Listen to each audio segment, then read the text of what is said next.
June 6, 2025, dawned quietly in Los Angeles. The city bathed in a soft golden light as most residents went about their morning routines, unaware of the storm about to break. But beneath the calm, tension simmered. The city was about to be shaken in ways it hadn't seen in years, as a sense of unease crept through the empty streets. In the early hours, convoys of ICE agents in tactical gear swept through neighborhoods from the Fashion District to Compton, targeting both workplaces and homes with military precision. The raids were sudden and forceful, doors broken down before dawn, leaving families in shock and fear. Children watched as parents were handcuffed, and neighbors peered from behind curtains, terrified they might be next. Over 100 people were detained in a matter of hours, including some with valid residency and, in a shocking case, a pregnant U.S. citizen. The confusion and chaos left families separated, with many not knowing where their loved ones had been taken. The White House confirmed this was just the beginning.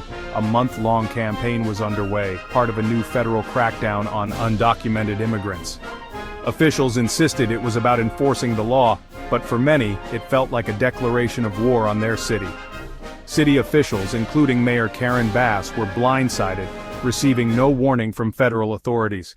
The mayor's office scrambled to respond, holding emergency meetings as the scale of the operation became clear. The secrecy and scale of the operation bypassed local sanctuary policies, deepening mistrust between the community and federal agencies.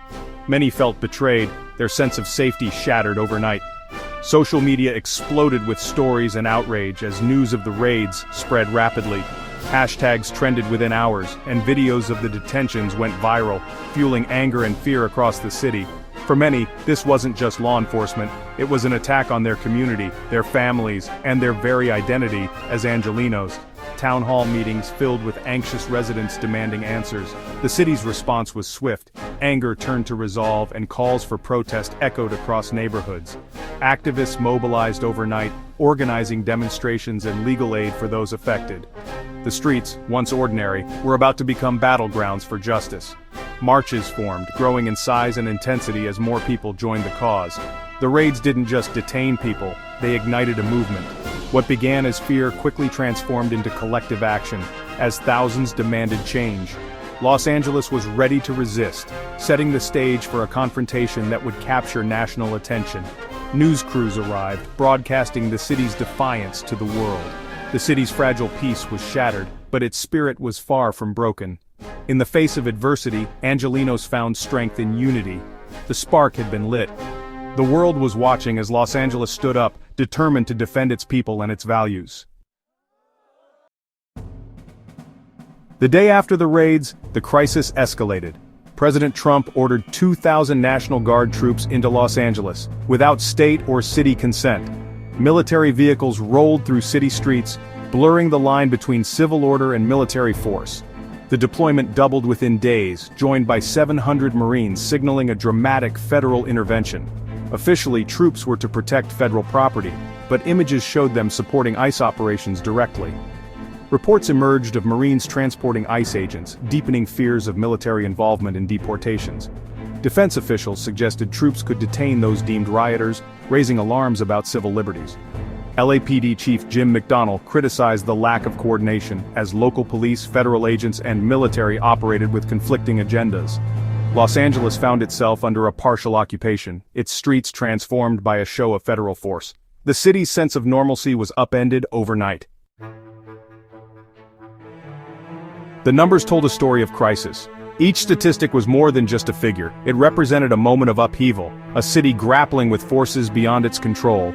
Over 100 detained in the first ICE sweep, each a life upended, families separated in an instant. The fear and uncertainty rippled through entire communities, leaving many to wonder who might be next. Nearly 4,700 federal troops, including Marines, patrolled Los Angeles, rivaling overseas deployments.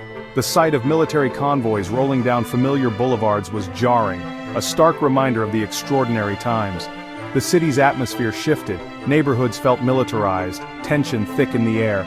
Residents peered from behind curtains, uncertain whether to feel protected or threatened by the presence of so many armed forces. In just 4 days, 378 protest-related arrests were made, from curfew violations to more serious charges. the rapid escalation left many questioning the balance between order and civil liberties. The protests grew more confrontational, with questions swirling about law enforcement tactics. Demonstrators demanded answers, while authorities doubled down on their response. Journalists were injured by police, raising concerns about press freedom. The role of the media came under scrutiny, as reporters struggled to document the chaos without becoming targets themselves. 2 LAPD officers were hurt, and 23 businesses looted, including major retailers. The damage was not just physical, each broken window echoed the city's fractured sense of security. The city bore physical and emotional scars, each statistic a reminder of the human cost. For every number there was a story of loss, anger, or hope. Los Angeles was under siege, not just by policy, but by the numbers themselves. The crisis was mapped across neighborhoods, each area marked by its own struggles and resilience. The conflict's toll was mounting, and the city's resilience was being tested. Yet amid the turmoil, neighbors came together to clean up, to rebuild, and to support one another. The crisis was no longer abstract, it was lived, felt, and counted. Every face in the crowd, every tally on the counter, was a testament to a city enduring one of its most challenging chapters.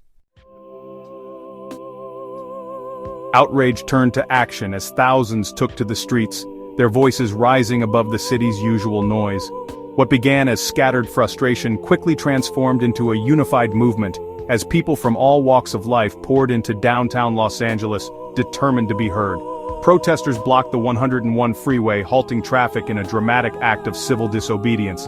The city's arteries froze, and the world watched as ordinary citizens risked arrest to make their message impossible to ignore. Chants of "No hate, no fear, immigrants are welcome here" echoed downtown, reverberating off skyscrapers and into the hearts of onlookers.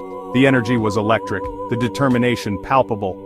The protests united Angelenos, immigrant advocates, students, faith leaders, and everyday residents. Strangers became allies, standing shoulder to shoulder in a powerful display of solidarity and hope. Police in riot gear met demonstrators with tear gas, rubber bullets, and flashbangs. The tension escalated as the line between order and chaos blurred, and the city braced for what would come next. Injuries mounted, including among journalists, fueling debate over excessive force. Images of bloodied faces and battered cameras spread rapidly, igniting outrage and calls for accountability.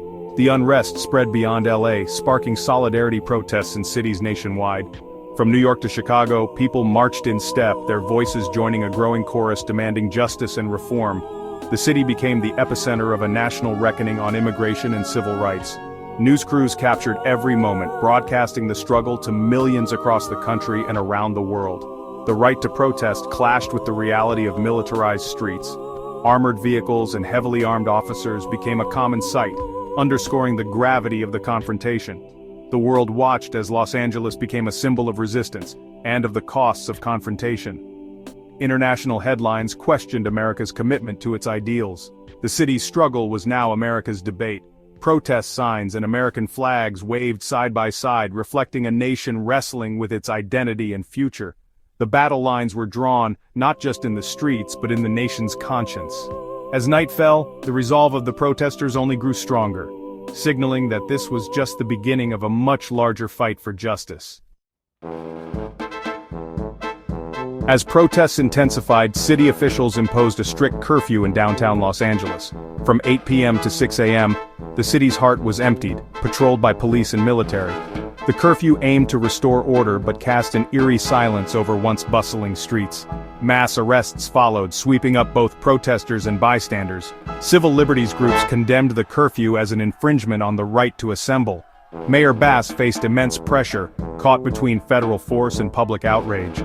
The curfew was a temporary fix, not a solution to the deeper crisis. The city's wounds ran deeper than any order could heal. The real issues, immigration, militarization, and trust, remained unresolved. Los Angeles waited tense and uncertain for what would come next. The crisis sparked fierce debate among America's leaders. President Trump defended the military deployment as necessary to restore order. California's Governor Newsom and Mayor Bass condemned the move as an assault on state sovereignty. Legal battles erupted, with Newsom seeking to block federal troops in court. Congress weighed in, comparing the swift response in LA to the delayed National Guard deployment on January 6, 2021. The conflict became a constitutional showdown with the nation's eyes on Los Angeles. Competing narratives flooded the media, leaving the public to sift through political spin. The city's struggle was now a national test of democracy and power. The events in Los Angeles forced the nation to confront fundamental questions. The federal deployment challenged constitutional limits and the Posse Comitatus Act. ICE's indiscriminate raids raised alarms about due process and human rights. Civil liberties groups argued the raids and military tactics terrorized communities, not just enforced laws. The use of force against protesters and journalists threatened First Amendment rights. The crisis was about more than policy. It was about the nation's values. America faced a choice: security through force or justice through rights and dignity. The outcome would shape the country's conscience for years to come. The human toll in Los Angeles was profound. Immigrant families lived in fear, afraid to work, send kids to school, or even leave home. Neighborhoods withdrew, trust in authorities shattered. The city felt occupied, its daily rhythms disrupted by soldiers and helicopters. Protests and curfews deepened divisions, leaving scars that would not heal quickly. The crisis echoed nationwide, fueling debates on immigration and federal power. Solidarity protests erupted across the country, making LA's struggle a national flashpoint. The events became a warning of how quickly division can spiral into unrest. Political rhetoric and policy had real, devastating consequences for families and communities. Los Angeles became a case study in the fragility of social cohesion. The cost was measured not just in numbers, but in lives changed forever. Los Angeles, June 2025, offers urgent lessons for the nation. Protecting immigrant rights is essential to justice and democracy. Aggressive enforcement and militarization erode trust and human rights. The future demands dialogue, not force. Community, not division. Every citizen must stay informed, speak out, and defend civil liberties. The responsibility to build a just society belongs to all of us. Let LA's story be a catalyst for compassion and inclusion. The time to act is now, before fear and division become the new normal.